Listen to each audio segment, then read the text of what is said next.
Hey there, I'm going to teach you how to assign this resource in Google Classroom so that your kids can work on it and turn it in.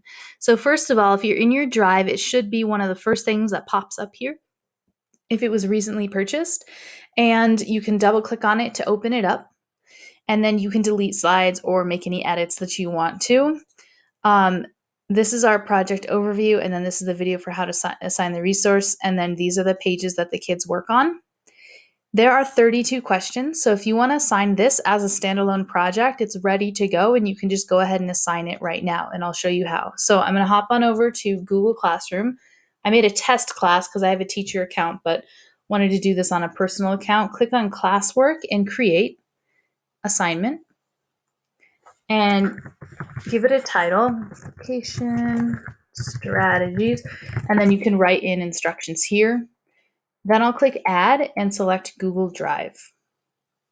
It should pop right up as a recent file, so I'll click on that there. And if you haven't looked at it recently, then you can search for it or scroll down to find it. But since I just opened it today, it's the first one. Then I'll click Add, and I need to select students, make a copy for each student. This is super important so that when a kid works on the slideshow, it's their own copy and it does not affect what another student does. Great, so this is ready to go. If you want to, you can decide how many points you want it out of. You can give it a due date. You can give it a topic, like a subject in school.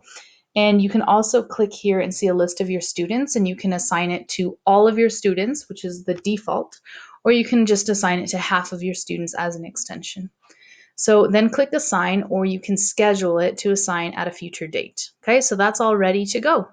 But I'm also going to show you how you can build maybe smaller assignments with these resources. So for example, if I want my kids just to work on a little bit each week, I could make a new slideshow and just put 4 of the slides in. Maybe I just want them to work on the pink slides, which are multiples of 2. So the way I did that is I clicked New, Blank Presentation for Google Slides. And then I came over to the original, and then I'm just going to copy paste whatever slides I want. So maybe I already have a lesson built and I want to add one of these at the beginning. Or maybe I want this to be my lesson, but I only want them working on a few different slides. So what I'm going to do is choose what I want and just copy it over. So let's do the 3s. So that's slide 7 until slide 10. So I click on the 7 and I hold down Shift and click again to select them all at the same time. Then I'll go to Edit, Copy, and then I'll come over here to this presentation that I'm building, and I'll just go ahead and click Paste. When it asks me if I want to import, I say Do Not Link. And now I have my own little mini lesson that I can send to kids to do. And I can add stuff, maybe I have other worksheets I want to paste in here and other work, and this is just a part of that. So you can take slides out of the original and combine them to make smaller assignments. Or you can assign the whole thing the way it is. If you do make a new assignment, just give it a name.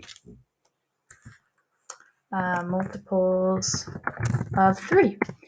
And then when you are assigning it, do the same thing as before, but when you look in your Drive, look for that new assignment that you just made. Okay, so there it is, multiples of 3.